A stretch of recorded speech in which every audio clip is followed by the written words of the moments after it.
Today is Wednesday, February 26, 2020. Roland Martin here, broadcasting live from Charleston, South Carolina. Well, just in a few moments, John Legend will be leading a rally for Senator Elizabeth Warren. Coming up on Roland Martin Unfiltered, we'll go live to this event. In addition, new poll out shows Joe Biden up 18 points here in South Carolina. Last night, there was a messy debate that took place in Charleston, South Carolina. We'll show you some of that.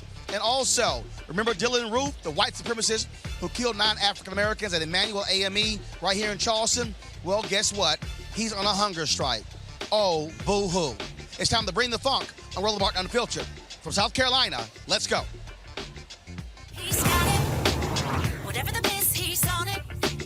Whatever it is, he's got the scoop, the fact, the find. And when it breaks, he's right on time and it's rolling. Best believe he's knowing. Putting it down from sports to news to politics. With entertainment just for kicks, he's rolling. It's on go, y'all. It's Roland Martin, Rolling with Roland now. He's funky, he's fresh, he's real, the best, you know he's Roland Martin now.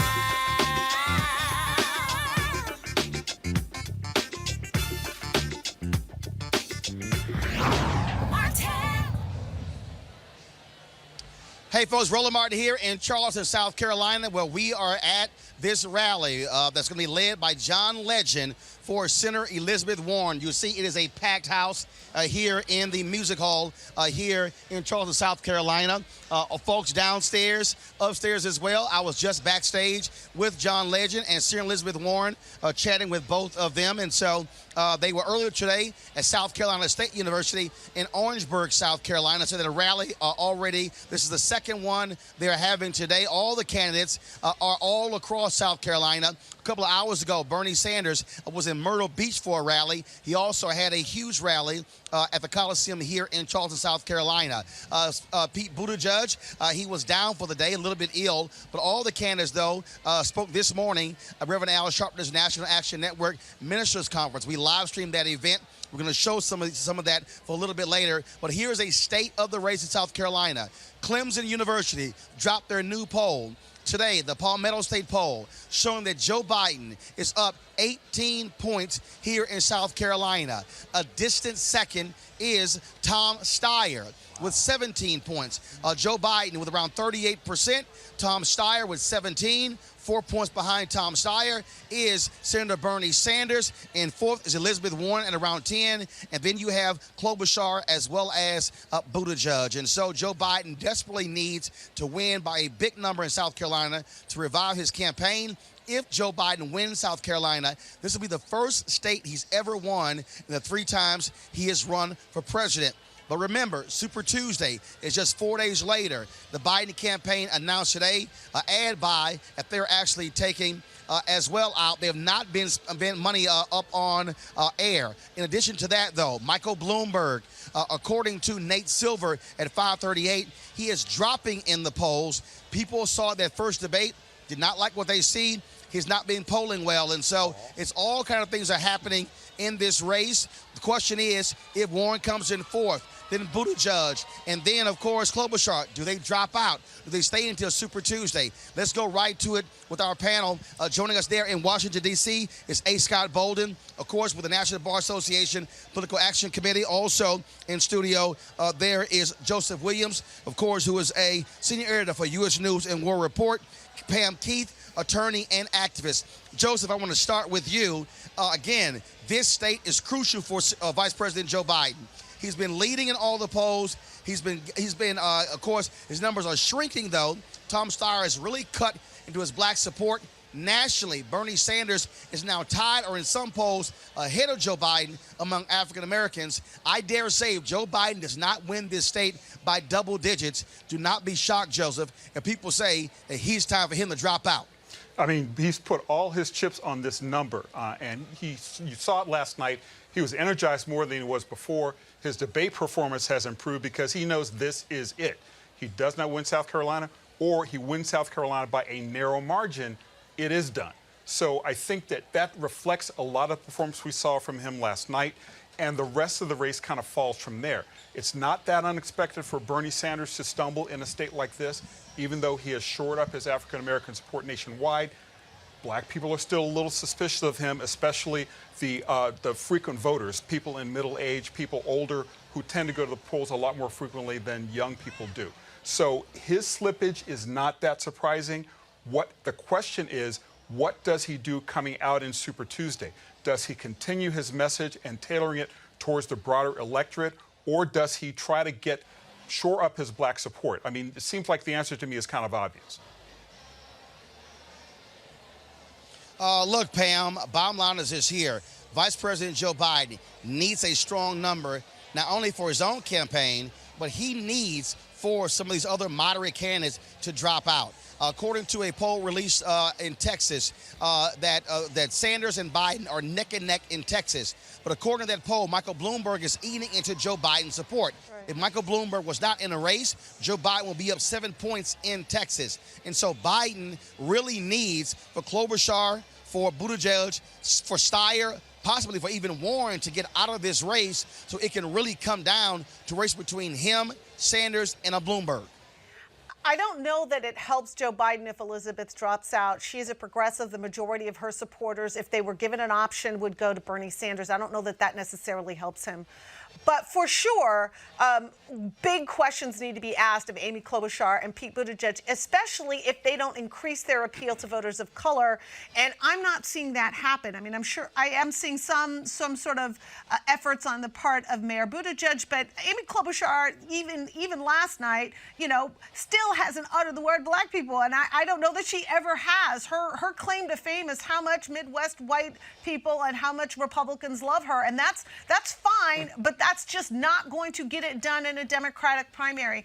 The thing that I think is particularly interesting is what happens in this dynamic between Biden and Bloomberg. The whole bet was that Bloomberg could weaken Biden enough to show himself to be the stronger horse. Last night it was very clear, and certainly the previous debate, it was very clear that Mike is great in ads and lousy on the stage.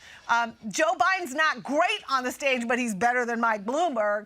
And at the bottom line, Joe Biden is still a tried and true Democrat, and Mike Bloomberg was a Republican for the majority of his political life. Now, that's not to say he's not electable. I'm not suggesting that. But I am suggesting that he has taken positions and done things that would cause the average Democrat, the voting Democrat, to be suspicious or ill at ease. I'm not saying he's a deal breaker. I'm just saying there are people who are going to feel ill at ease about that. In the end, guys, listen, if I may, if I may, okay, this election is so different from any other election. I don't think the electorate, black, white, yellow, brown, cares about any of these litmus test issues, cares about what the flaws in regard to the black community all 7 of these candidates have. There's a bottom line proposition, and it's beat Trump. The real question for Biden is this. It's always this. Where does he go from here? Is he a one-trick pony, win South Carolina? He's only got $3 or $4 million on hand. Does that generate more donations and so he can compete on Super Tuesday? Or are the moderates just going to continue to cannibalize one another and give Bernie Sanders the victory? It's not about South Carolina. I'm convinced Biden's going to win that. But can he survive through Super Tuesday? And who gets out before Super Tuesday? Who gets out after Super Tuesday? But Scott. Yeah.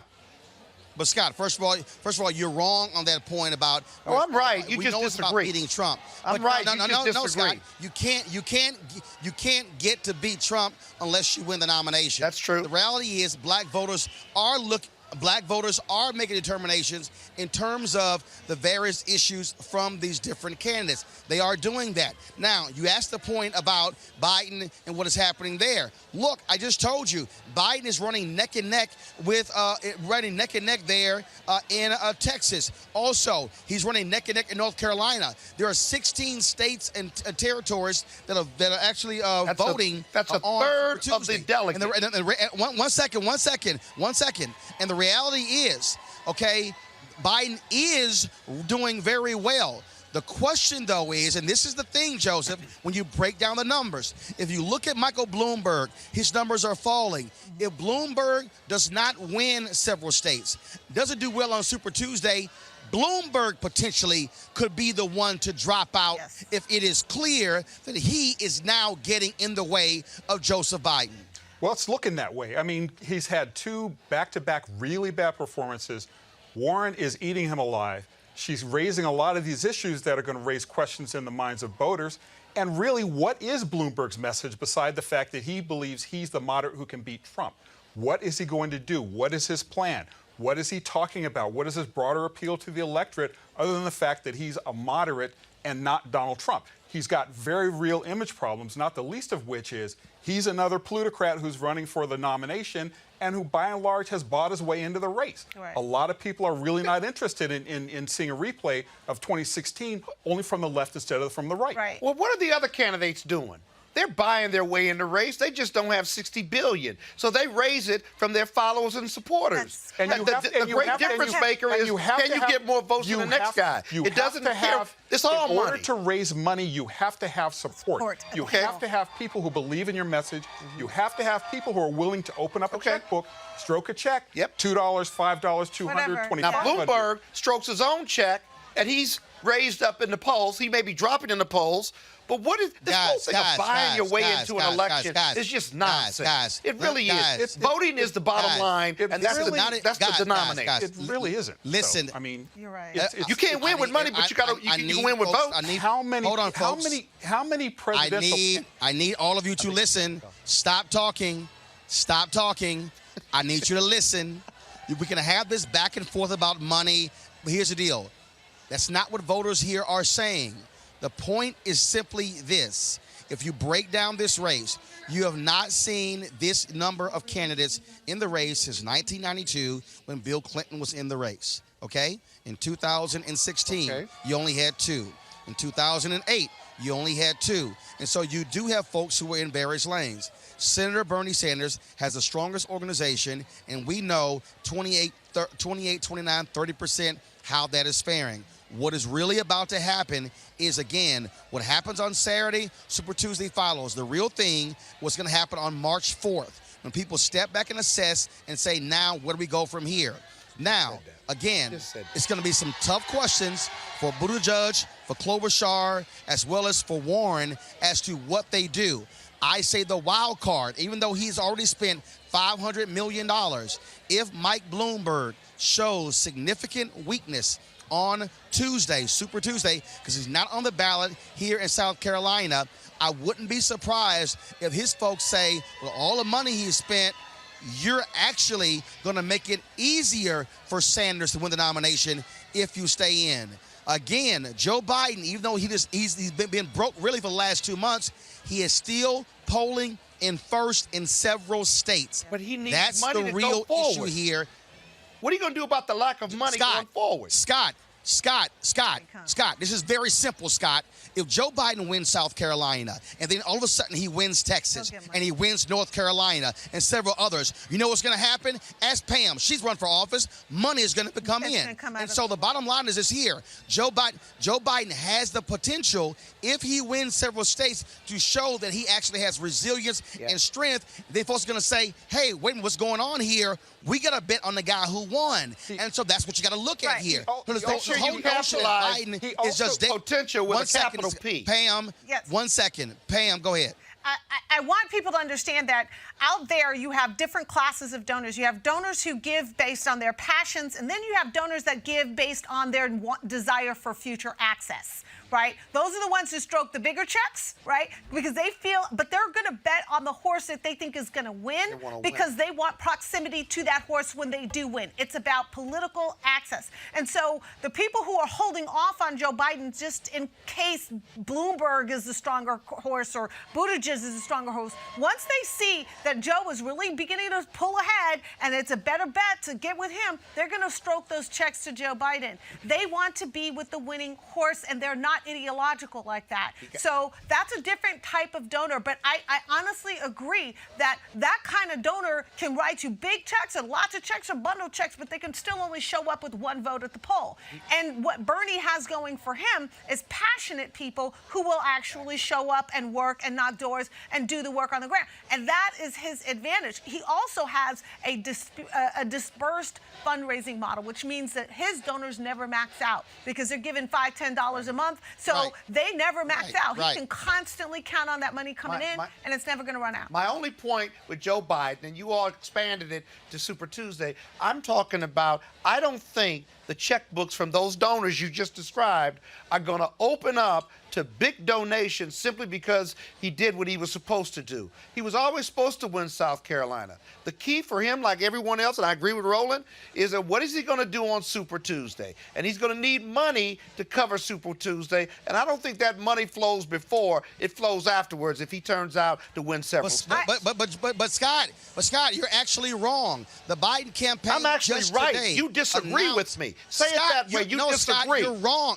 I don't like you telling me I'm wrong. You're wrong. I've got an Scott, opinion. listen, Scott, here's why you're wrong. Your opinion is wrong because it's not rooted in facts. Just today, the Biden campaign announced their ad buy, where they're going up with their ads in a number of states. They also announced that the heads of 6 state campaigns. It happened today. So again, you're wrong. You're giving an opinion. It's not based upon I'm fact. not wrong. What is happening is this here. Those dollars came from Super PAC. Allow me to finish. Listen to me. Scott, no, it's not a super PAC, Scott. It was announced by the Joe Biden campaign. Super PACs and the campaigns cannot coordinate. So the campaign cannot announce. I didn't say they were coordinated. I didn't say they coordinated. Committee. I said a lot of those ads, Scott, not all, Scott, are coming from Super PACs. Scott, no, they're not.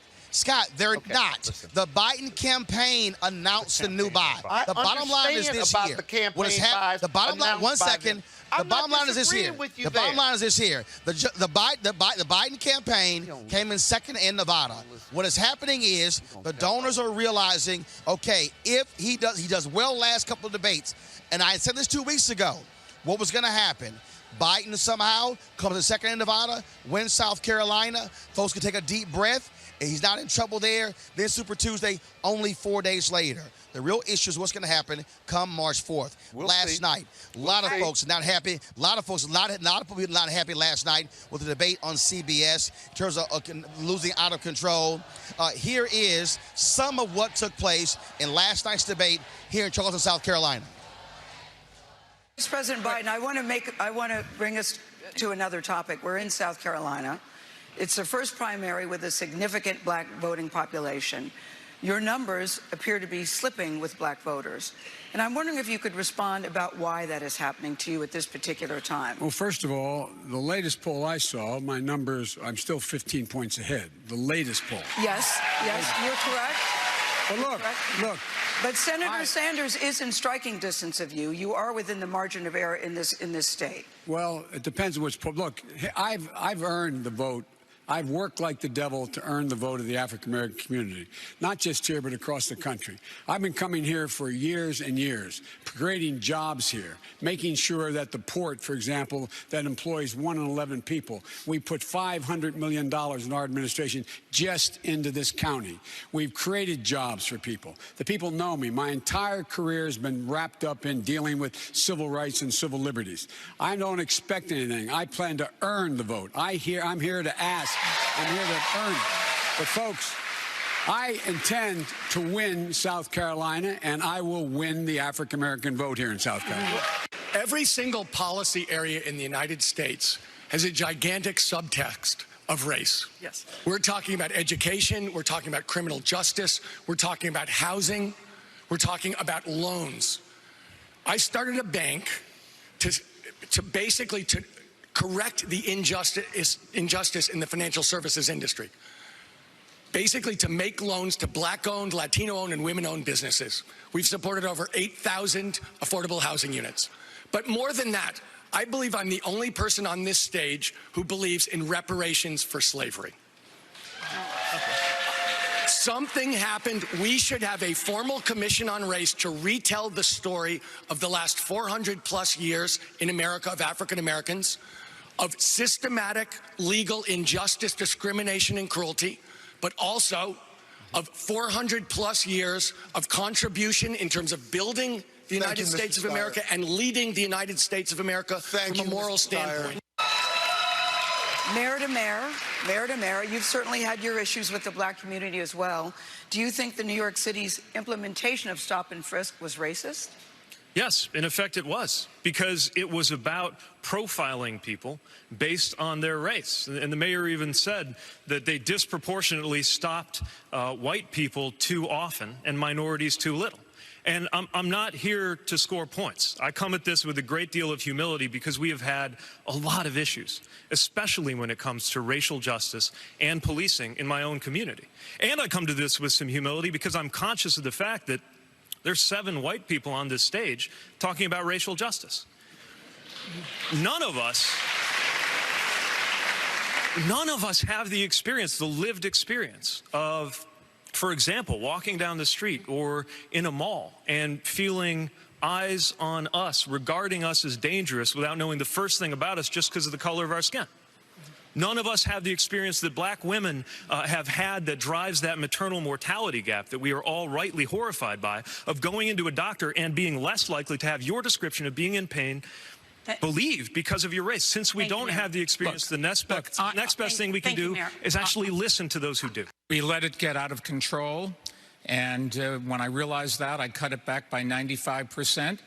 And I've apologized and asked for forgiveness. I've met with black leaders to try to get an understanding of how I can better position myself and what I should have done and what I should do next time. But let me tell you, I have been working very hard. We've improved the school system for black and brown students in New York City. We've increased the jobs that are available to them. We've increased the housing that's available to them. Joseph, I had some serious problems with last night's debate. I was sitting in that audience, greatly frustrated, listening to what was being said. I had a problem listening to, again, lack of follow-ups, in-depth questions. And look, this was a debate, Joseph, sponsored by the Congressional Black Caucus Institute.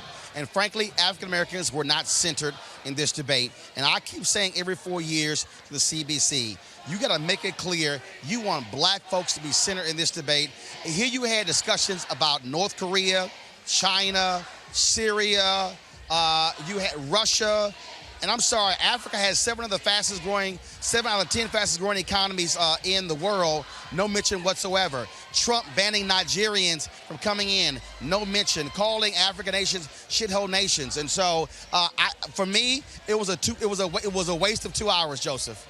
It was kind of like a lot of heat but no light in a food fight, WWF, whatever you want to talk about, but there were very serious issues that kind of got a once-over. I mean, we didn't hear anything about the black unemployment rate. We didn't hear any detailed plans about ways to reverse that. We heard some mention of stop and frisk, mainly because it's become a headline and it's become the millstone around Bloomberg's neck, but there were more practical issues that only got a once-over.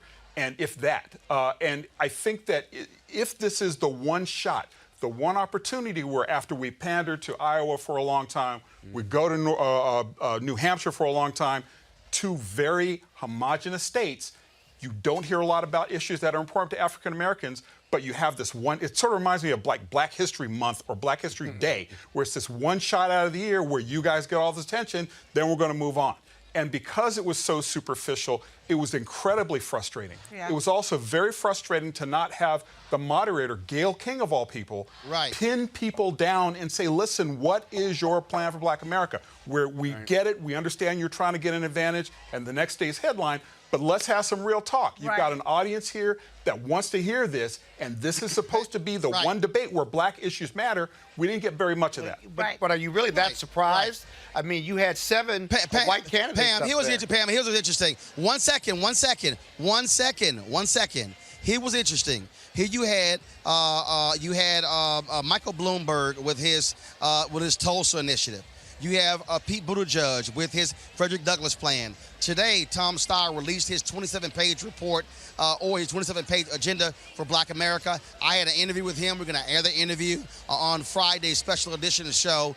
Bottom line, Scott and Pam, you didn't even have the folks even asking those questions, and they have the plans right there that are specific to African Americans. And so I'm like, what the hell?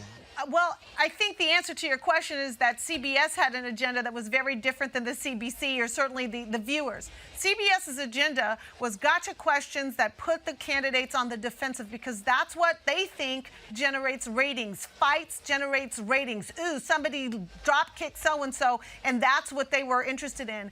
But this debate, like many other debates, were all about jabbing the candidates without giving them an opportunity to really jab at Trump.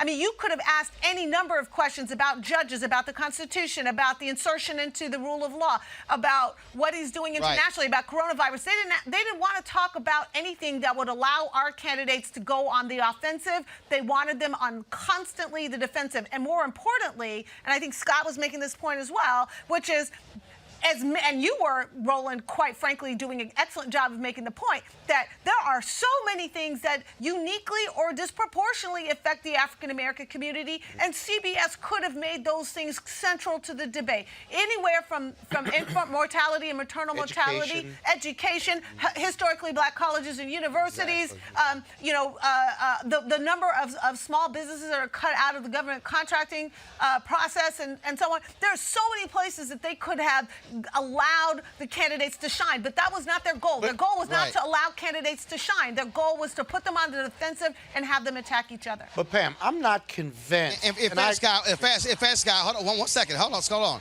In fact, Scott, what's interesting is, so they asked Michael Bloomberg about stop and frisk. No problem. No follow-up saying, wait a minute, Mayor, you say you cut about 95%. The federal judge, who was the one who ruled it unconstitutional, she was on television last week saying it was her ruling. She also said Joe Biden was wrong, saying the Obama people sent in monitors when she said the monitors came in 2 years after her ruling. Then they turn to Klobuchar, ask her about stop and frisk, when you don't nothing about her job being a DA, and also nothing about the brother who was giving interviews about being in prison for 20 years, who said he never did it. And I'm sitting there like, did anybody read? And also, Scott, how in the hell no one asked Joe Biden about, Joe, when the hell did you get arrested in South Africa? Right, exactly. When you were going to see Nelson Mandela. And I'm just sitting there like, I'm like, the woman next to me in the debate, she says, you're really bothered by what is happening. I said, you damn right I am. Yes. Well, but 2 points. All of these are flawed candidates. And remember, you got 7 white candidates who don't want to be tested on their knowledge or their understanding, appreciation, or investment in Black America and our communities. So even if you had the follow-up, these 7 candidates, they understand and think they have knowledge of the mythology of the Black experience, but you don't have anybody up there with Black experience. You got everybody up there living off and through white privilege. And I'm not blaming them, but again, we need more diversity on stage, but the reporters had a greater responsibility to press and stress them, and you're right, they simply did not follow up. You can cross-examine, you can keep a question tight, keep an answer tight, and discipline those candidates to answer. They'll follow you, but they need to be led. And there should have been several more questions about Black America and the Black experience. And I blame the CBC Institute. They should have been in there arguing or negotiating those questions versus letting CBS, I guess, kind of dictate what the tone and tenor and substance of the debate questions would be. I agree with Scott. Well, one second. No, I'm going to tell you who I blame. I blame the 8 Black broadcast and cable networks that did not have the common sense to come together and say, why can't we produce a debate for Black America and simulcast it? Now, here's what's interesting. On Saturday night, Viacom CBS simulcast the NAACP Image Awards it was on BET. It was on 8 other networks, including Pop, including Logo, including Country Music Television, and several others. Now, you explain to me why TV One, why BET, BET Her, TV One's Clio TV, Aspire, Revolt, OWN, and Bounce couldn't sit down and say, okay, if each one of us puts in $50,000, we can actually produce the debate and actually simulcast it. And you know what? If one of the larger networks wants to simulcast it as well, that's great. But we choose the moderators, we choose the questions, and we control it. This is a failure of black media, a failure of these individuals who, and here's the whole deal, it's not going to kill their damn ratings to have a single debate one time every damn 4 years. And so I say, forget all these damn award shows, but this is at some point where black media needs to have some guts and be called out, because here we are. Now, here's what we're actually doing. We are literally sitting here saying, oh my goodness, why didn't basically a mainstream network, white, why didn't they do this, in a so-called black debate? There's no reason in the world we should be asking somebody else to tell our story and control the narrative. Right. That's who I also call out. Final comment. But have you? I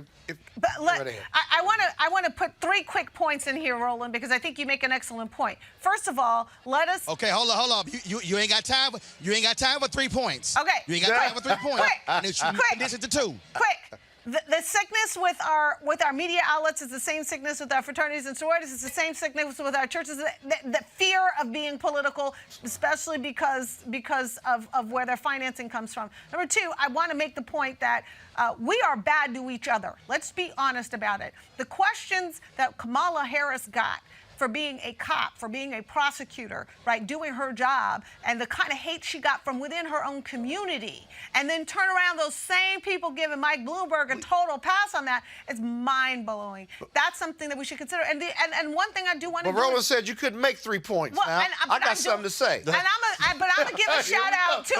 Roland. I gotta give a shout out to Elizabeth Warren, because with that time that she did have, she actually tried to insert African American issues in her answers.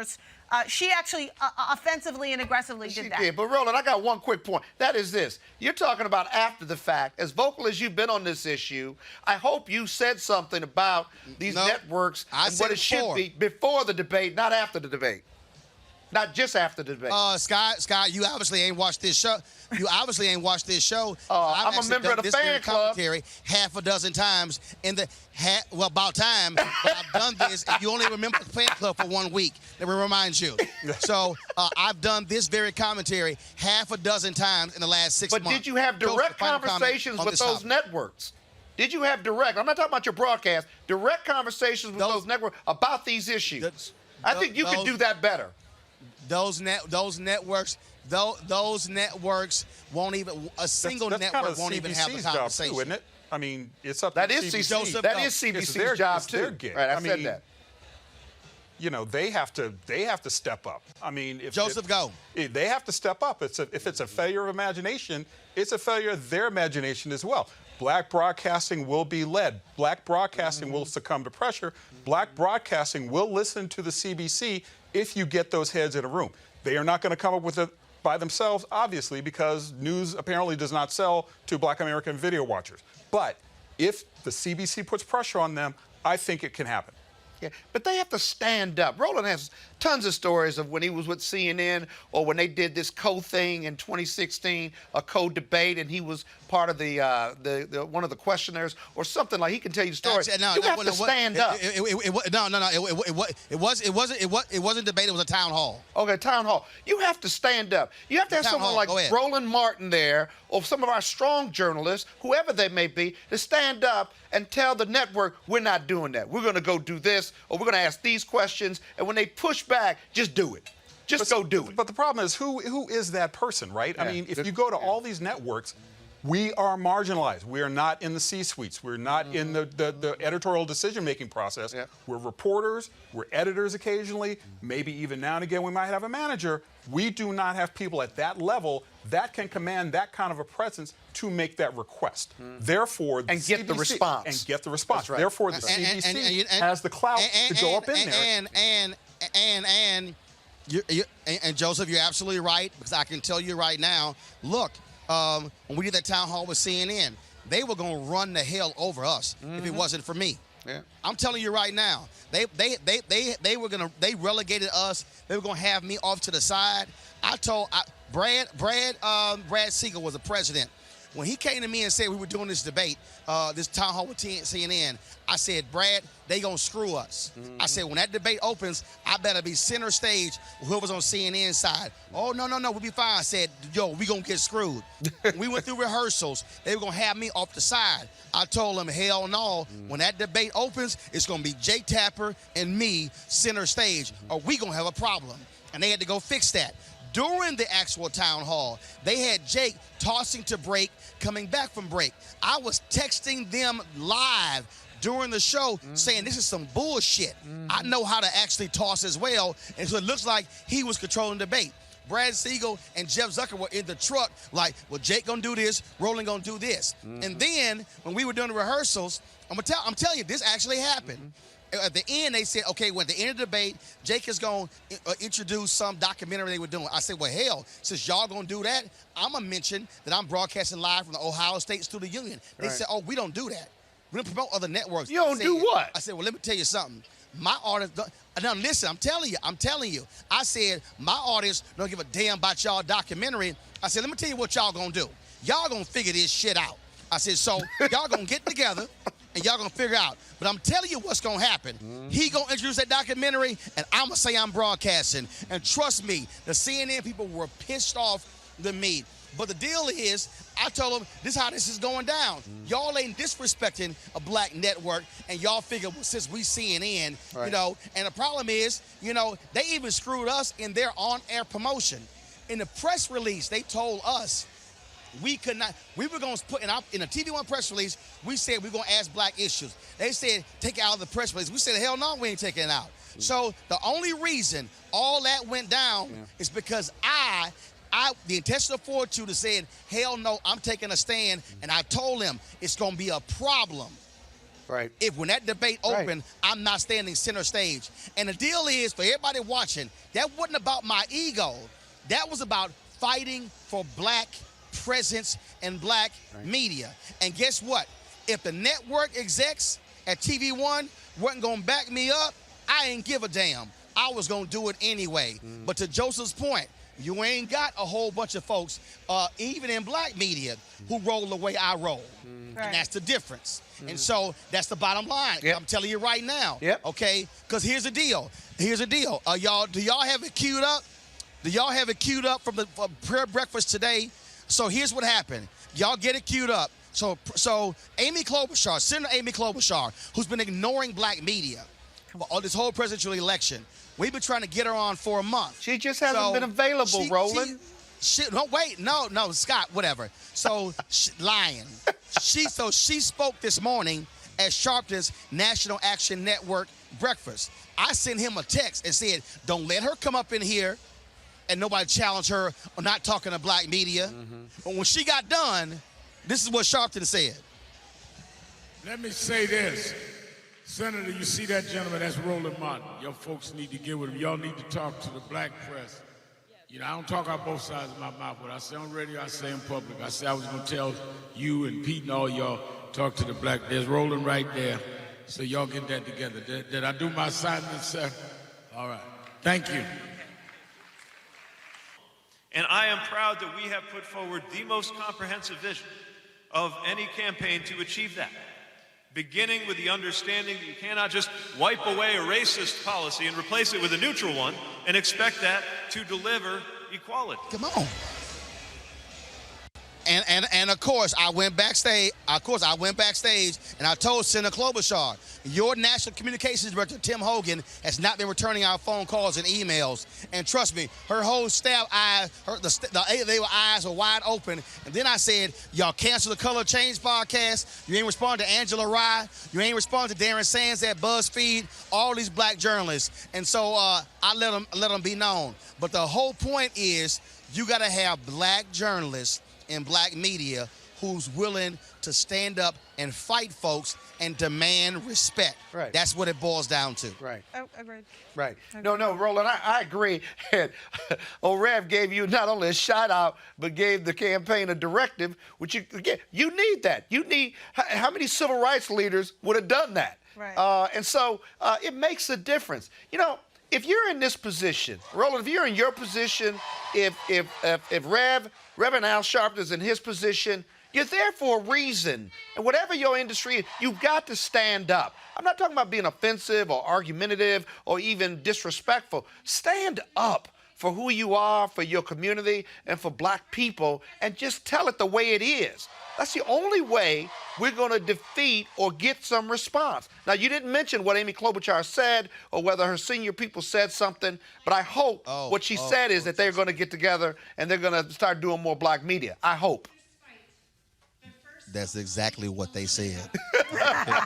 Now we got to make them right. We got to make them right, Roland. Right. No, that's exactly what they said. Yeah. Okay, so here's one second. So here's the deal.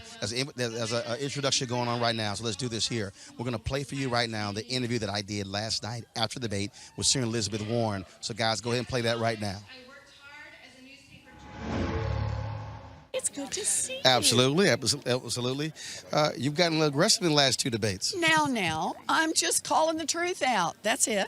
One of the things that, of course, when you talk about that, you were very pointed with Mayor Bloomberg, but also very pointed with Senator Sanders. Why that shift, especially at this point in the race? Look, I think it's become pretty clear to everybody that the Democratic Party is a progressive party and that progressive ideas are very popular. That means we can't have one of those candidates on stage who just nibbles around the edges of problems. But it also means progressives are just going to have one shot at this to make real transformative change. And that means we got to have a president who has a track record for getting things done.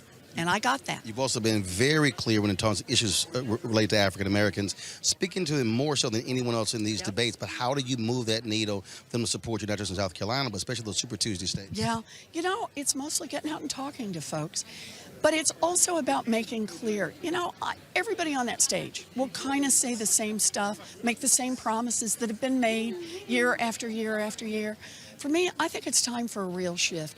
This notion that we just pass a bunch of policies that are race blind, we never talk about race other than to say, well, there's going to be some effect here.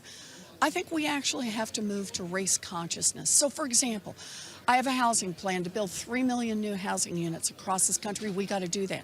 But it has a specific section in it to counteract the effects of redlining. I have a health care plan. I believe in universal health care. But there's a specific part to deal with the high black maternal mortality rates. I have a plan for canceling student loan debt, but it specifically is designed to help close the black-white wealth gap among those with student loan debt by about 20 points. I want to invest directly into historically black colleges and universities. I got $50 billion set aside for that.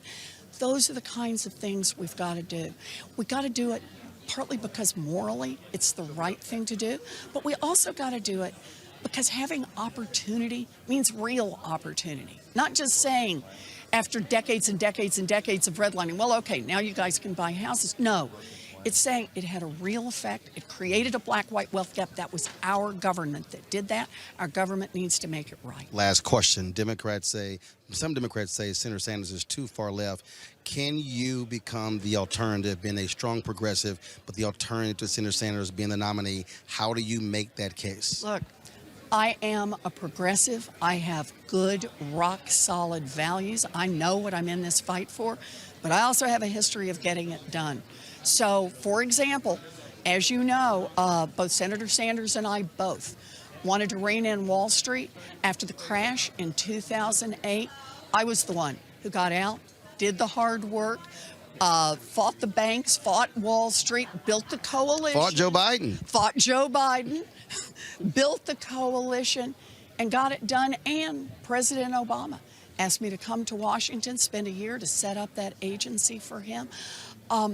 That's real change. Do you know that little agency has not only attacked discrimination in lending head on, it has also forced those banks to return more than $12 billion directly to people they cheated. You know, we can do progressive things, but we gotta get them done to make a real difference. And that's what I'm gonna do. That's why I'm in this fight. All right, thanks a lot. All right, folks, we're here in South Carolina at the Elizabeth Warren John Legend rally. So right now, John Legend's about to come out, so we're about to go to the stage and listen to John Legend as he campaigns for Elizabeth Warren.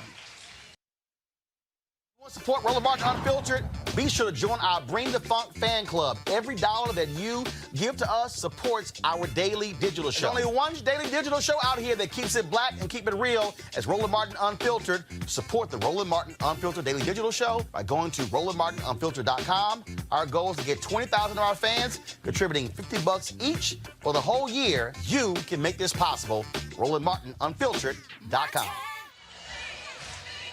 All right, folks, so here's what's going on here. And so you have the introduction right here. And so John Legend is going to be leading this rally. So John Legend is going to talk about 15 minutes about Elizabeth Warren. Then he is going to bring Elizabeth Warren out on the stage to talk to this crowd here. As you can see, you've got, it's a pack at this music hall, the Charleston Music Hall.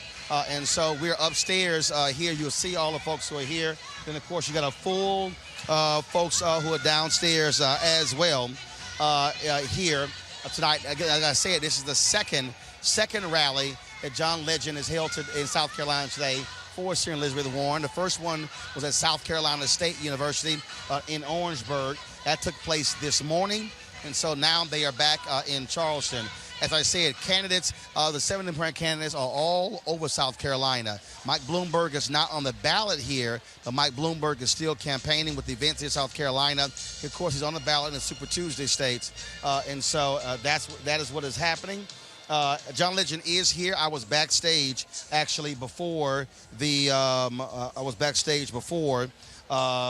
the event. Let me say goodbye to our panel. Let me thank Scott. Let me thank Pam. Let me thank Joseph. I appreciate them being here as well. And so we've had quite the busy day. What I'm going to also do here is give you a little bit more news, folks, and that is on today's show. On Capitol Hill, the House finally passed an anti-lynching bill. Okay, here we go. We're going to go to the stage now to hear John Legend. You want to support Roland Martin Unfiltered? Be sure to join our Bring the Funk fan club. Every dollar that you give to us supports our daily digital show. There's only one daily digital show out here that keeps it black and keep it real as Roland Martin Unfiltered. Support the Roland Martin Unfiltered daily digital show by going to RolandMartinUnfiltered.com. Our goal is to get 20,000 of our fans contributing $50 each for the whole year. You can make this possible. RolandMartinUnfiltered.com. Let's join Reverend Dr. Jackie Hood Martin as she engages others to think like a leader. Are you looking to enhance your leadership or that of your team in 2020? Well, you can join her online course and mastermind group, How Successful People Think. She'll be your guide as you learn timeless leadership principles to apply to daily living. The offer expires on February 28th. To register or start the online course, go to www.livetolead.com/Leesburg. Livetolead.com/Leesburg. Again, it is it's an online leadership course that you want, and it's called How Successful People Think. And so the deadline is February 28th. And so livetolead.com/Leesburg.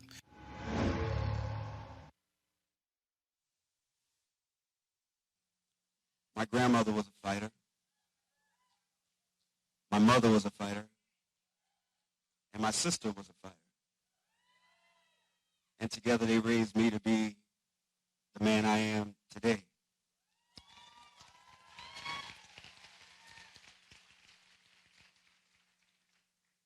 And that's what attracted me to Senator Warren's campaign. What I see in her is a thoughtful leader with empathy, who understands how so many of these issues affect marginalized communities. Not only is there an understanding there, but I can feel that understanding in plans and policies that she's putting forth to solve those problems. The way that she engages people from the communities where problems disproportionately affect them the most, how she brings them into the process of crafting a solution. And the reality is, in order to win in November, we need a fighter.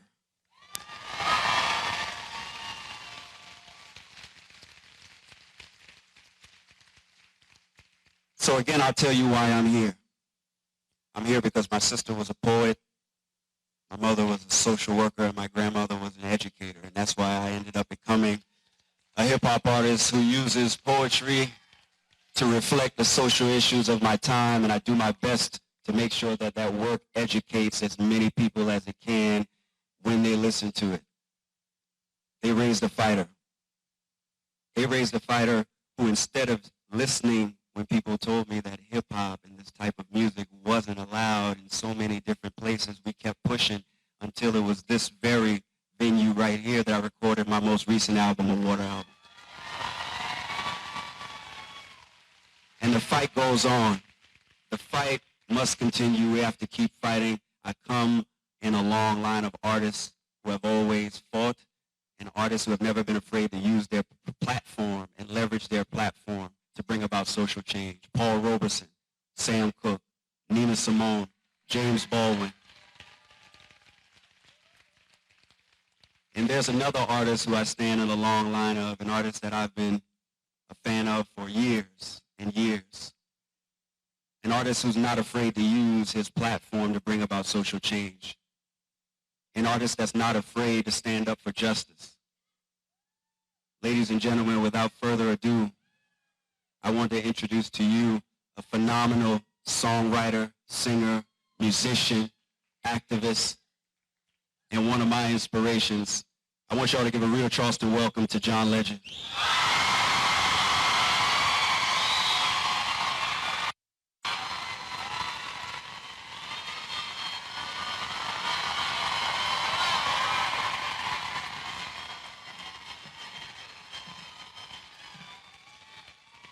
Hello, Charleston!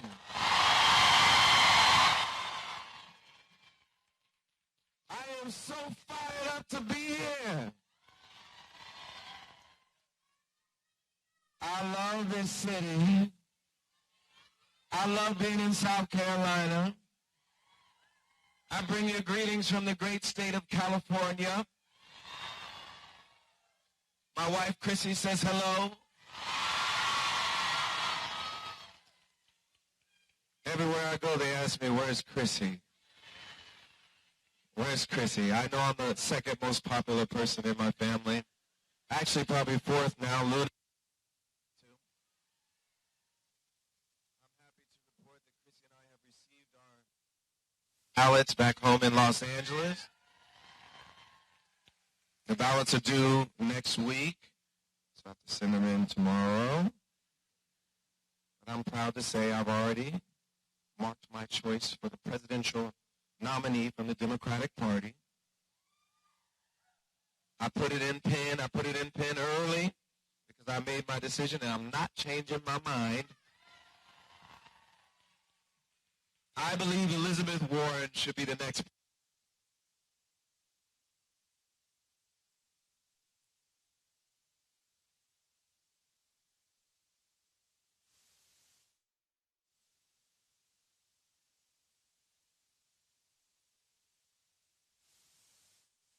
Candidates in the Democratic primary, and I would have friends voting for all kinds of folks and some of them working for them, and my intention was to publicly just stay out of it. I wasn't going to endorse anybody for the primary. I would just vote for my preferred candidate, and no matter who won the primary, I'd work my butt off to make sure Donald Trump was a one-term president.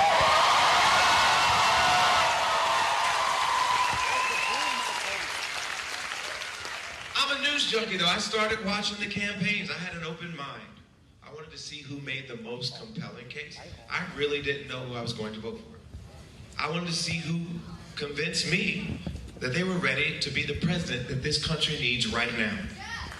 I watched many of the debates. I saw what the candidates were posting on Twitter. I saw them in town halls and interviews. I read some of their policy positions. And as much as I wanted to publicly stay out of it, it became abundantly clear to me that one candidate stood out from the rest. That one candidate was my clear choice from among a very talented field. That one candidate was Elizabeth Warren.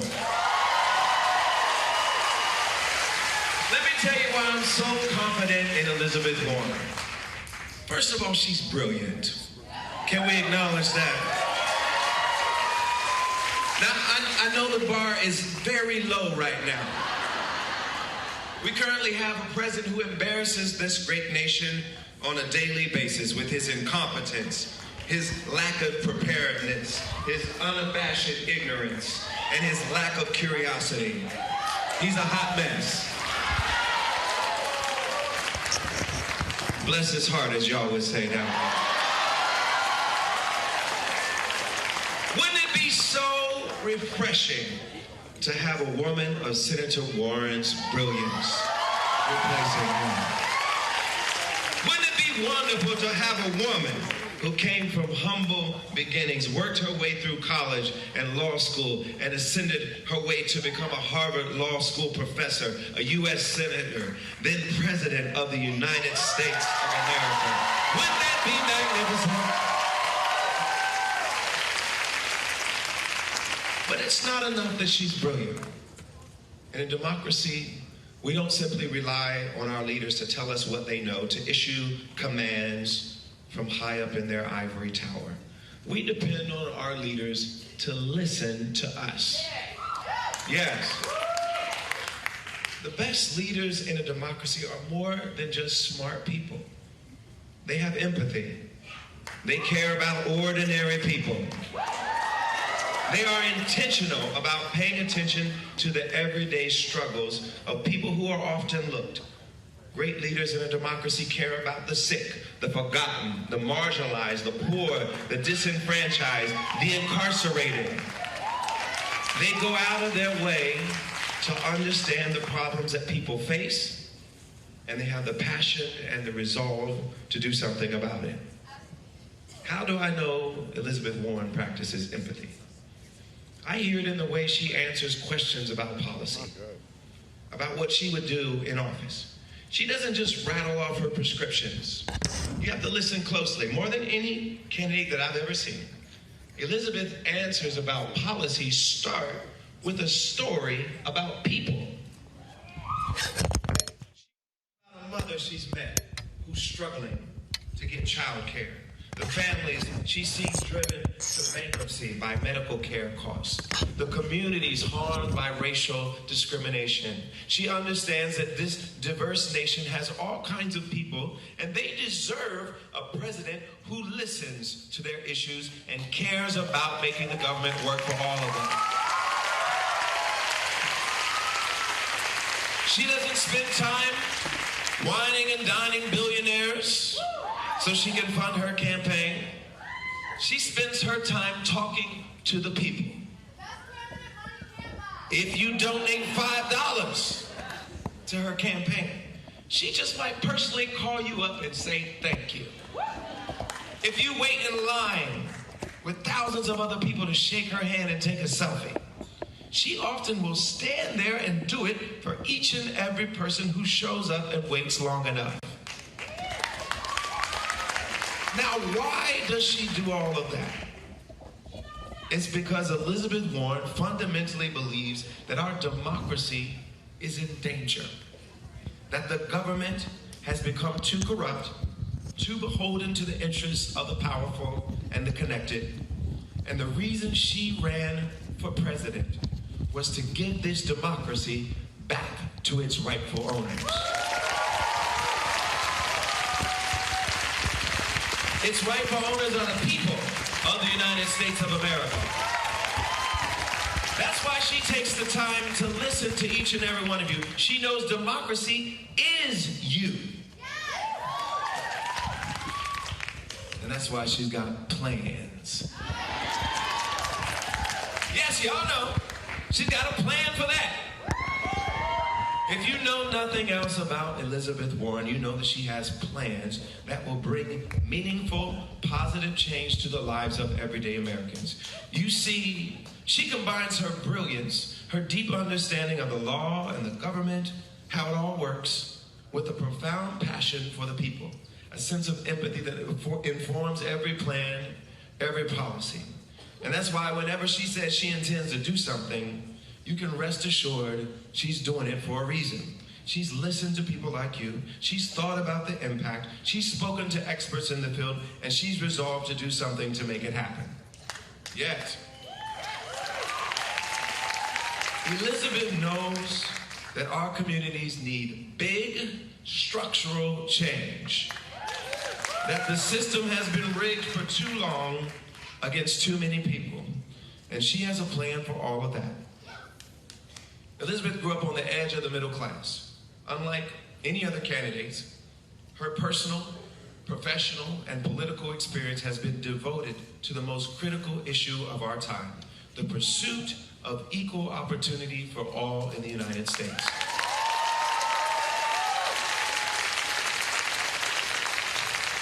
She believes in capitalism, but she knows that we need rules, we need enforcement to make sure it works for everybody, not just the powerful and wealthy. In order for our democracy to work, we need to make sure our politicians know who they're working for. That's why Elizabeth has the most sweeping anti-corruption plan since Watergate. We cannot wait any longer to undo the evil and corruption that Trump has unleashed in the last few years. But it's not enough for us to just undo the damage this president has done in the last few years. We have to make big changes that have been needed for decades. Our country has been horrible at investing in education. Elizabeth will guarantee high-quality child care and early education for every child from 0 to 5. And we know our healthcare system has been a mess for a long time. Obamacare did a lot to fix that, but we've got a lot more work to do. The costs are still crushing too many American families, even those who have good insurance. Millions of people with insurance are one bad diagnosis away from going broke. That's why Elizabeth supports Medicare for all, and she plans to fully finance it without raising taxes on the middle class by 1 penny.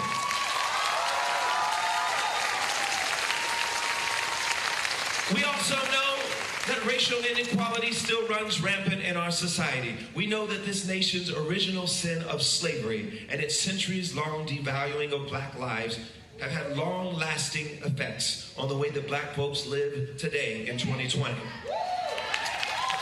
We've seen the data when it comes to the wealth gap, the home ownership gap, the education gap, the disparities in how we're treated by the criminal justice system. But these aren't just graphs and numbers on the page. These are lived experiences. Centuries of trauma and exclusion targeted our communities. Too many of us know what this looks like and feels like, and Elizabeth has listened to us. She knows that all this harm visited specifically on the black community requires solutions that are specifically targeted to the community. She supports creating a commission on reparations for the descendants of enslaved people. Unlike my former mayor, Mayor Bloomberg, she knows that housing discrimination through redlining has been a national tragedy. And her housing plan creates a first-of-its-kind program to help first-time home buyers living in formerly redlined areas to buy a home and start building the kind of wealth that government-sponsored discrimination denied their parents and grandparents for decades. We were at South Carolina State University in Orangeburg today. She's committed to give $50 billion in investments to historically black colleges and universities like South Carolina State. And for everybody, she'd make technical school, 2-year public college, 4-year public college, free of charge.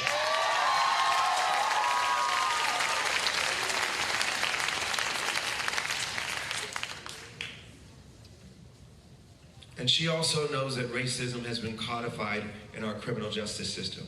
This is an area I spend a lot of time focused on. We have the most incarcerated country in the world. We have 3% of the world's population, 25% of its prison population. It's outrageous. Elizabeth knows we need progressive criminal justice reform in this nation. She will end cash bail, get rid of private prisons, repeal the 94 crime bill, legalize marijuana, and undo the horrible legacy of the war on drugs.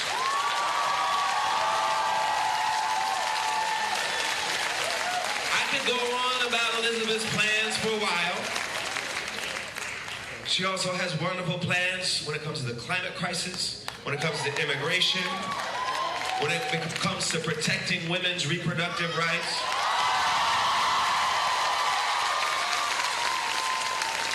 But I'm going to get out of the way and let her talk about it herself.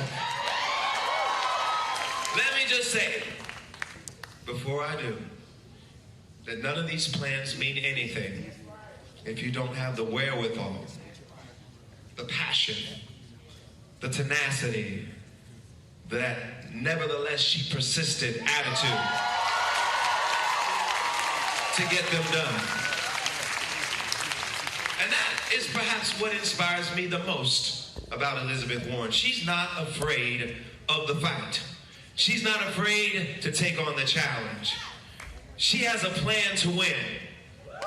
Elizabeth Warren believes in this country. She believes in its people. She believes in democracy. That if we come together, if we listen to one another, if we love one another and value each other's lives, we can build a more perfect union. We can address these problems that have been festering for far too long. We can make big structural change that will improve the lives of millions of everyday people.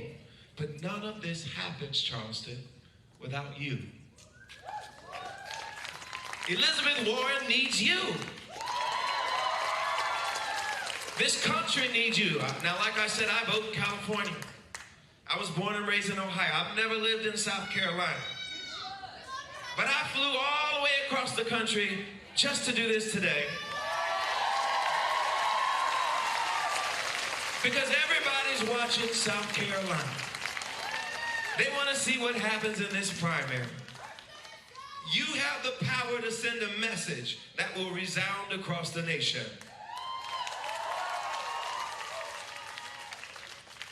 Now, I know that folks are worried. Folks are afraid. I'm a little worried too.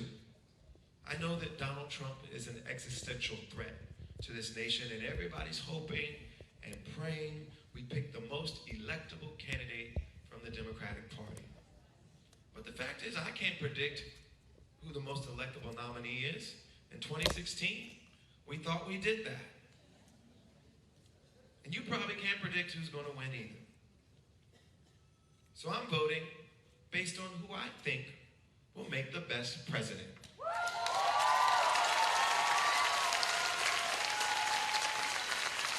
I want someone brilliant. I want someone empathetic. I want someone with a plan. I want someone with the fire and the commitment and the persistence to make that plan happen.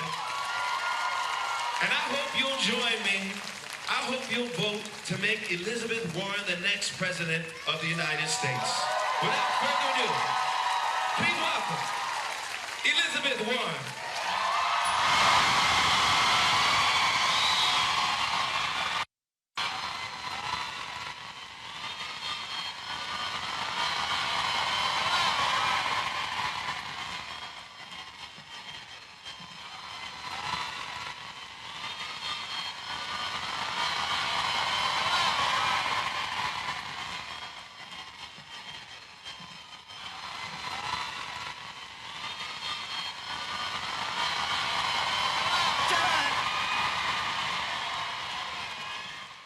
So we got to start out tonight on a very sober note, though.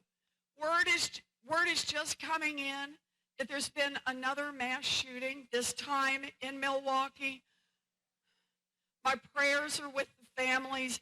but I will redouble the efforts to break the stronghold of the NRA. We need national gun legislation across this country. Enough! I want to thank you all for being here tonight. I want to say a very special thank you to the folks who did this introduction, to two very extraordinary men. First one, that we bonded over questions about environmental justice and how you make real change in this country, how we understand, go ahead and sit down, how you understand about how communities of color have just been devastated for generations by the location of polluting factories and toxic waste dumps in their communities, things that have destroyed the health of young children, of seniors, and of economic viability. We had a chance to talk about policy, and a chance for me to say, let's put the right plan together, a plan to commit $1 trillion to clean up the communities that America helped destroy for generations. And I want to thank my partner in that, Benny Starr. Way to go, Benny. I also want to thank another extraordinary man for being out here, a man who brings his talent to his music, but also brings it to his conscience. A man who speaks and sings from the heart.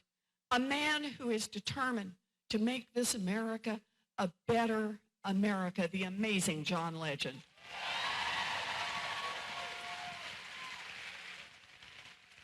Now, tonight, what we're going to do is something a little different. Usually, at the end of one of these things, I like to do a selfie line. But instead of a selfie line, John Legend's going to play some music. It's okay, you can applaud. It doesn't hurt my feelings. I do want to say to you, though, just so we're all clear on this, my name is Elizabeth Warren. I'm the woman who is going to beat Donald Trump.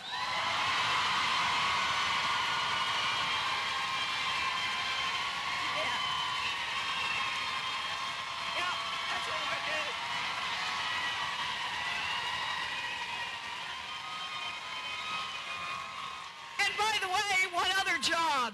I'm going to help take down Lindsey Graham and put Mitch McConnell out of a job.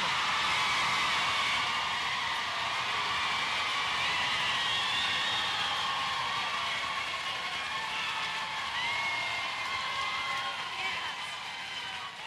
I think Charleston is ready for some big structural change.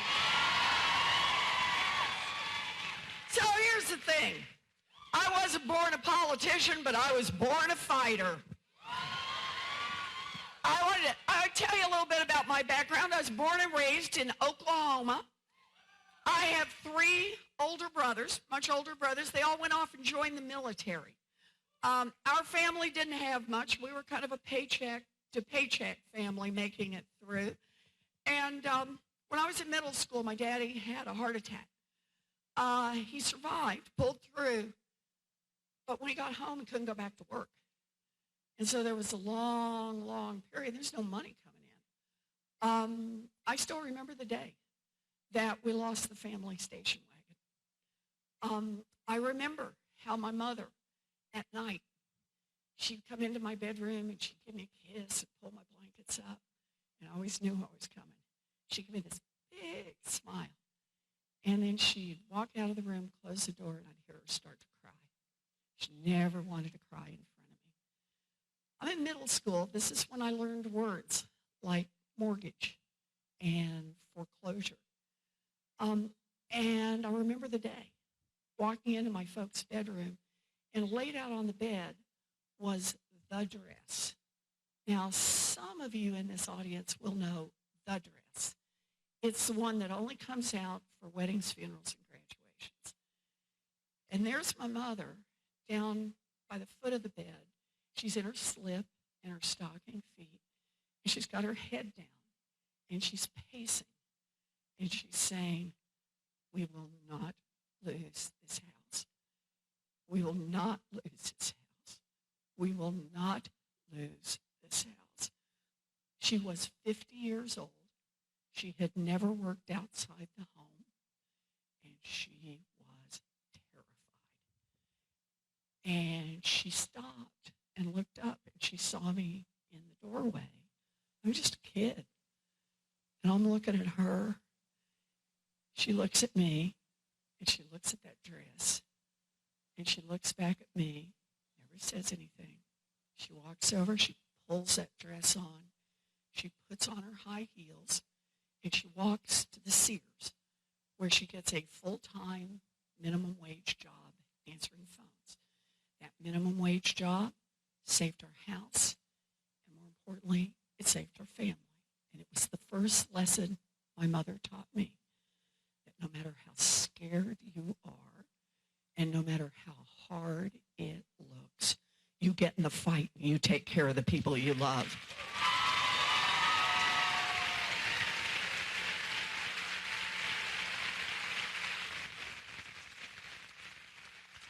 Now, it was years later that I came to understand that when I stood there that day, I was also getting a lesson in government.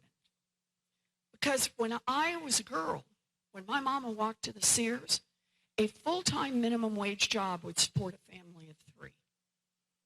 Think about that. It would pay a mortgage, it would cover the utilities, and it would keep food on the table. Today, a full-time minimum wage job in America will not keep a mama and baby out of poverty. That is wrong, and that is why I am in this fight. There it is. And understand this, that difference is no accident. That difference didn't just happen. That difference is a question of who government works for. Because when I was a girl, the question asked on minimum wage was, what does it take a family of 3 to survive? What does it take a family to get a toehold in America's middle class? What does it take a family to have something solid that they can build on? Today, the question asked in Washington about the minimum wage is, where do we set it to maximize the profits of giant multinational corporations? Well, I don't want a government that works for giant multinational corporations. I want one that works for our families.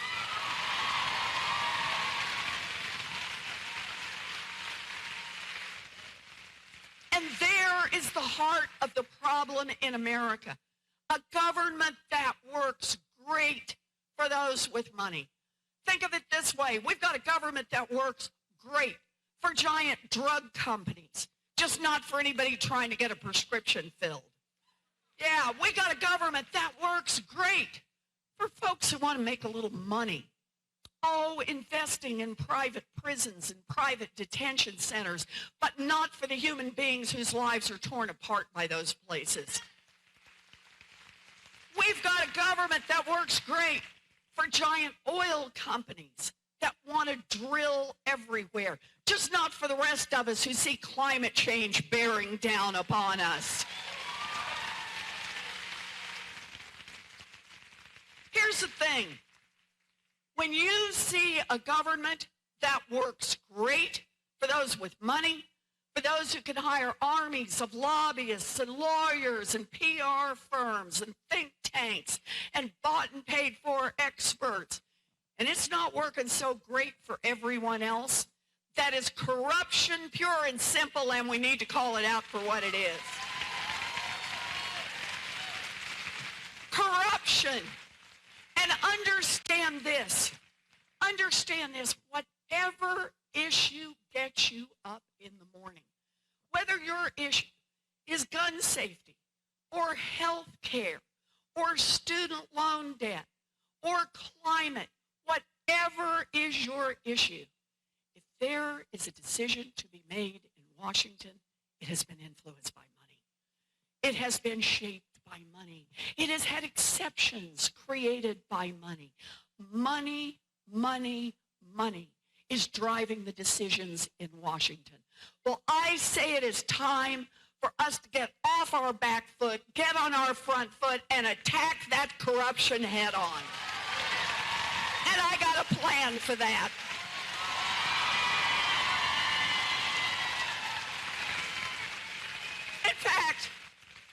good news. I have the biggest anti-corruption plan since Watergate. It's a big one. Here's the bad news. We need the biggest anti-corruption plan since Watergate. So let me just give you just a little sample from it, just a little tasting part of it. Here we go. First thing, end lobbying as we know it. Enough. Block the revolving door between Wall Street and Washington. Here's one you might not have thought about.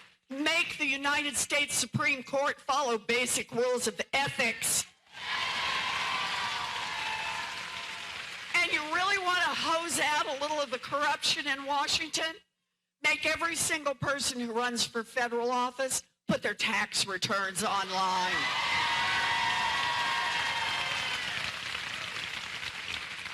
Because here's the thing. We break up the influence of money. We don't have to get rid of it entirely. I get it. It'll be hard. But we break up the influence of money, and now we got the possibility for making real change in this country. Let me just mention a couple of the things we can do. It is time for a wealth tax in America. So this one is such a cool idea. I love it. So here it is. This is a tax on fortunes above $50 million. So just for those of you who were worried, your first 50 mil is free and clear. But your 50 millionth and first dollar, you got to pitch in 2 cents. And 2 cents on every dollar after that, you hit the billionaire, you got to pitch in a couple more minutes. Okay, so that's the basic idea. And by the way, anybody in here own a home or grew up in a family that owned a home? Yeah, you paid a wealth tax forever. It's just called a property tax. And all I'm saying that's different is for that top 1/10 of 1%, their property tax should include the real estate, but also the stock portfolio, the diamonds, the Rembrandt, and the yacht.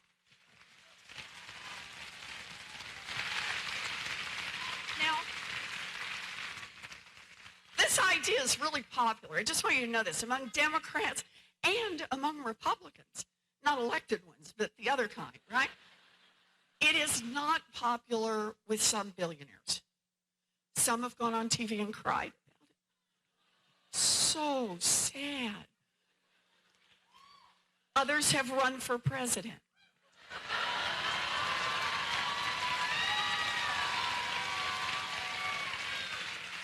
I guess they thought it would be cheaper. But here's their argument. They say, wait, come on, this isn't fair for us to get taxed. After all, I had a great idea and I followed it through and I worked hard and I made this money. To which I say, good for you. That's great. I'm glad you made this money. Yeah, you bet. Celebrate, but understand this. You built a great fortune here in America. I guarantee you built it at least in part using workers all of us help pay to educate. You built it at least in part getting your goods to market on roads and bridges all of us help pay to build. You built it at least in part protected by police and firefighters all of us help pay their salaries. And here's the thing. We are glad to do it. We are happy to do it.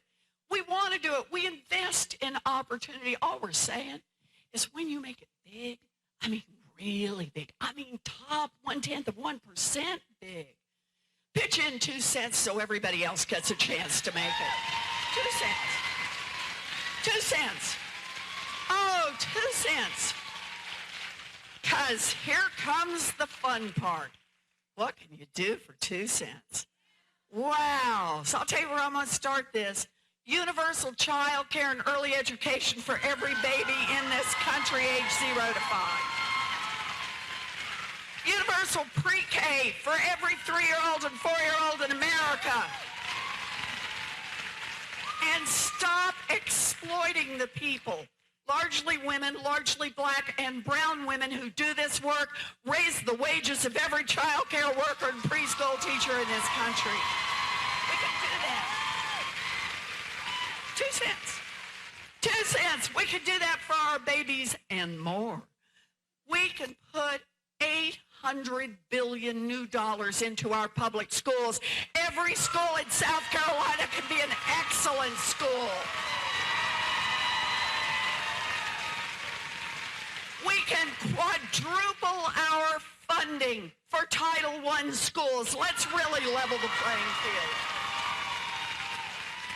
And for the first time in history, we can fully fund IDEA so children with disabilities get a full education. That's what we can do. 2 cents. We can do all that for our babies. We can do all that for K-12. Plus, anybody who wants to get an education after high school, we can make technical school, 2-year college, 4-year college, tuition free.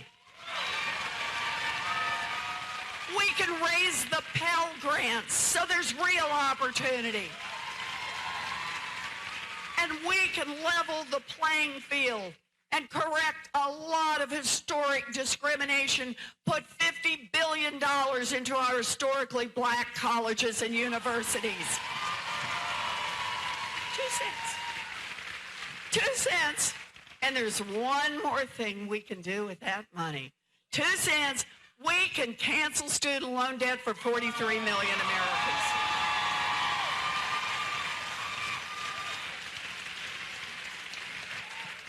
There is so much we can do. Think about building a future. Instead of leaving that 2% with the millionaires and billionaires who are already growing their fortunes at 6%, 8%, 10% a year, pitch in 2%. And we can invest in an entire generation of young people. All of us, that's the future we can build. Now, okay, you know me. I go on and on about the policies because I'm so excited about the things we could do. The investments we can make in housing, the changes we can make in criminal justice system, the way that we can build an immigration system that works for everyone and a pathway to citizenship for our friends and neighbors who are here. So much we can do, but it all turns on that first point I make, who government works for. We have a government that works for a handful of rich people at the top. Things are going to stay like they are. But we change that, and the whole world starts to look different. And in order to make that happen, we've got to protect our democracy. We've got to protect our democracy. So here's how I see this. I support a constitutional amendment to guarantee the right of every American citizen to vote and to get that vote counted.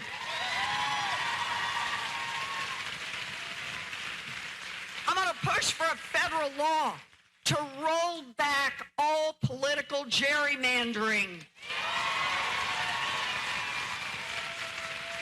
And one more federal law to roll back every racist voter suppression law in this country. Yep.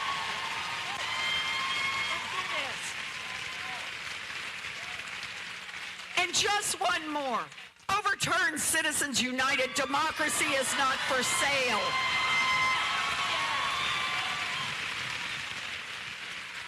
So I love this. Yes, it's going to be a fight, but it is a righteous fight. You know, my heart is filled with hope, but I have to tell you, I go around this country and I meet people. In 3 years of Donald Trump, people are scared. People are worried. I talk to people who are worried, scared for their families, afraid for their friends and for their neighbors, afraid for children locked in cages at our borders, afraid for children on lockdown in our public schools, afraid for women, afraid for people of color, afraid for LGBTQ people, all of whose rights are up for grabs in this Supreme Court. Afraid for our nation and afraid for our planet. And here's the thing. The danger is real. Our democracy hangs in the balance in this election. So you have a decision to make. And that is, when there is so much at stake, when there is so much danger out there, do we cower? Do we move back? Do we look back? Or do we fight back? Me, I'm fighting back. I'm fighting back. I'm fighting back. Fighting back is an act of patriotism.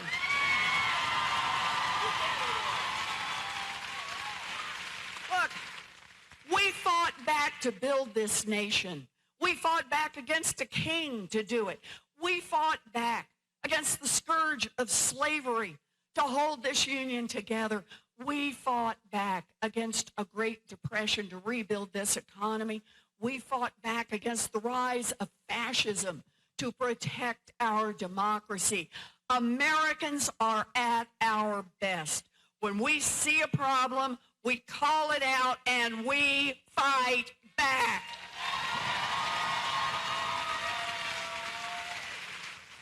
This is no time for small ideas. This is no time to nibble around the edges of what is broken. This is no time to raise nostalgia for the past. No, this is a time to recognize we have big problems in this country, but we are capable of bigger solutions. I'm not in this fight because I have a campaign that has been carefully shaped by consultants. I'm not in this to put forward a bunch of proposals that have been carefully designed not to offend big donors. I passed that stop sign a long time ago. I am in this campaign based on a lifetime of fighting for working families. I am in this fight from the heart because I believe in you. And I believe in the America that we can build together.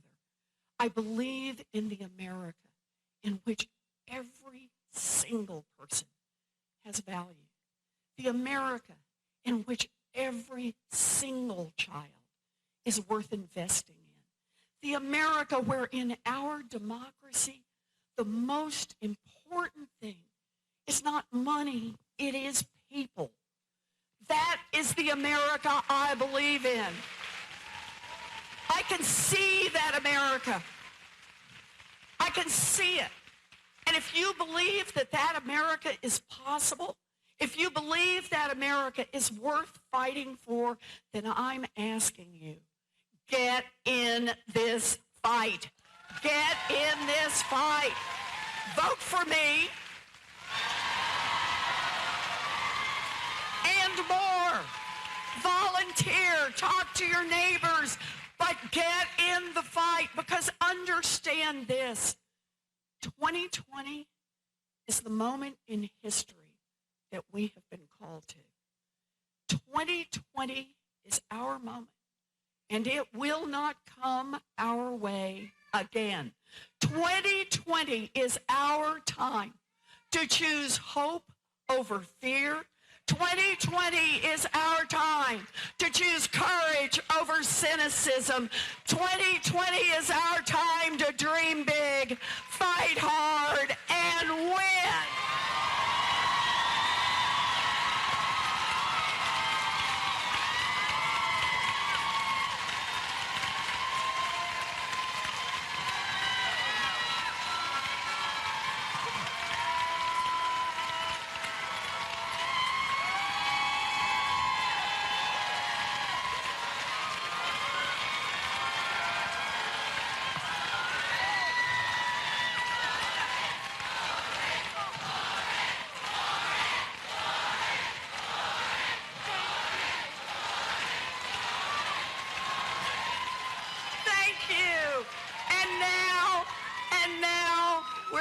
Get it. We're going to get some music from the fabulous John Legend. Come on out, John. Come on, baby.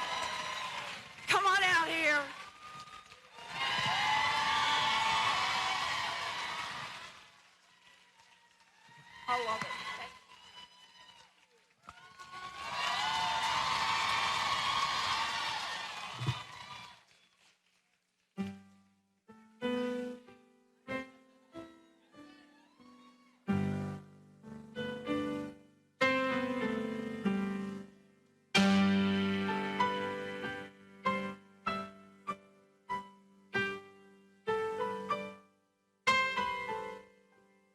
Oh, pirates, yes, they rob our sold I to the merchant ships. Minutes after they took our from the bottomless pit. But my hands were made strong by the hand of the Almighty. We fought in this generation triumphantly. Whoa, you helped to sing these songs of freedom, 'cause all I ever had, redemption songs, redemption songs. Emancipate yourselves from mental slavery. None but ourselves can free our minds. Have no fear for atomic energy, 'cause none of them can stop the tide. How long shall they kill our prophets while we stand aside and look? Some say it's just a part of it. We've got to fulfill the book. Won't you help to sing these songs of freedom? 'Cause all I ever had, redemption songs, redemption songs.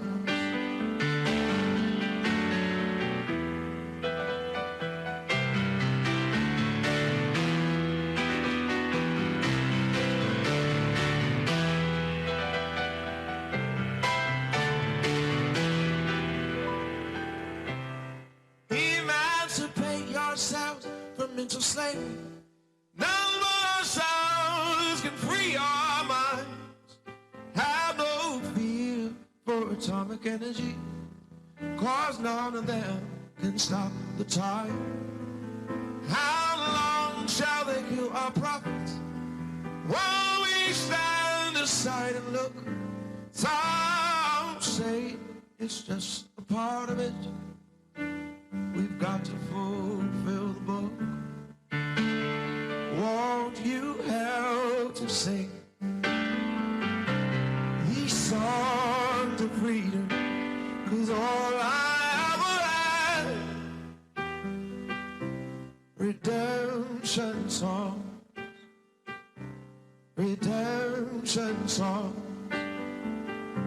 These songs of freedom, all I ever had, redemption songs, redemption songs, redemption songs.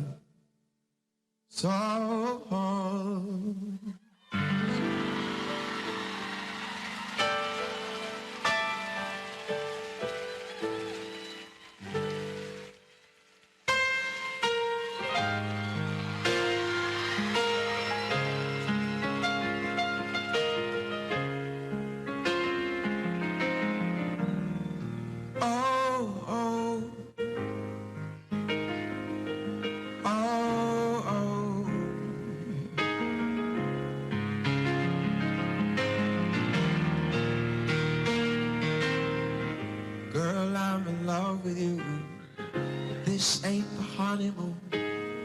We're past the infatuation phase, right in the thick of love. At times we get sick of love. It seems like we argue every day. Oh, I misbehave. And you've made your mistakes, and we both got room left to grow. Though love sometimes hurts, I still put you first, and we'll make this thing work. But I think we should take it slow. We're just ordinary people. We don't know which way to go, 'cause we're ordinary people. Maybe we should take it slow. Take it slow. Oh, oh. This time we'll take it slow. Take it slow. Oh, oh. This time we'll take it slow. This ain't a movie, no, no fairy tale conclusion, y'all. It gets more confusing every day. Oh, sometimes it's heaven sent, then we head back to hell again. We kiss, then we make them on the way. I hang up, you call, we rise and we fall, and we feel like just walking away. But as our love advances, we take second chances. There is not a fantasy. I still want you to stay. We're just ordinary people. We don't know which way to go, 'cause we're ordinary people. Maybe we should take it slow. Oh, we're just ordinary people. We don't know which way to go, 'cause we're ordinary people. Maybe we should take it slow. Take it slow. Oh, oh. This time we'll take it slow. Take it slow.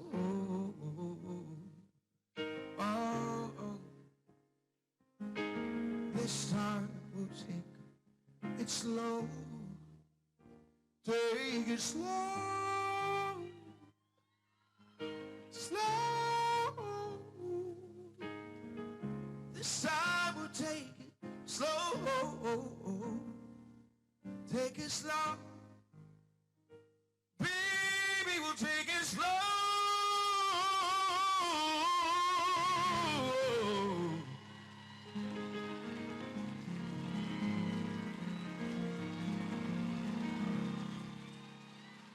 This time we'll take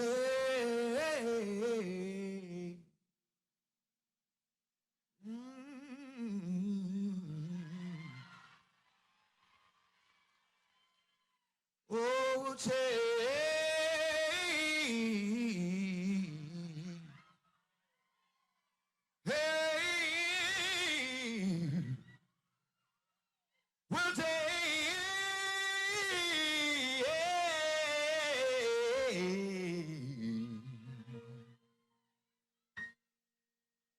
it slow.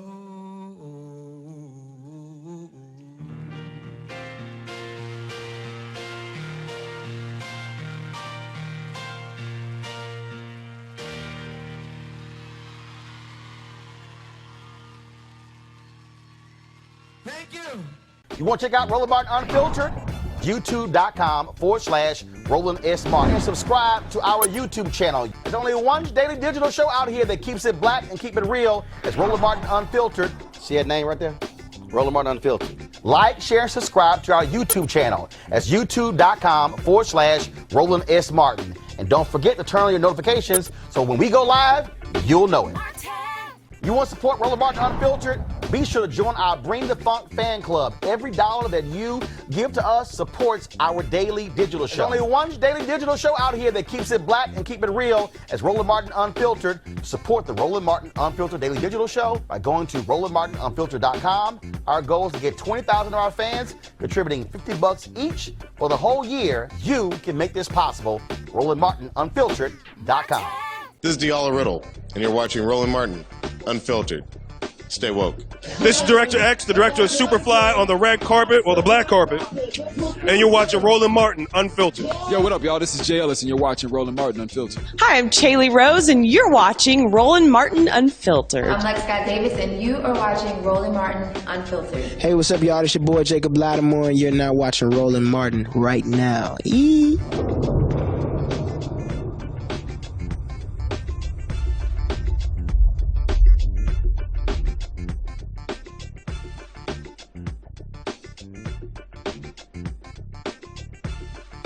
Hey fam, want to check out Roland Martin Unfiltered, the blackest show on all of digital, cable, and broadcast. Check out our audio podcast.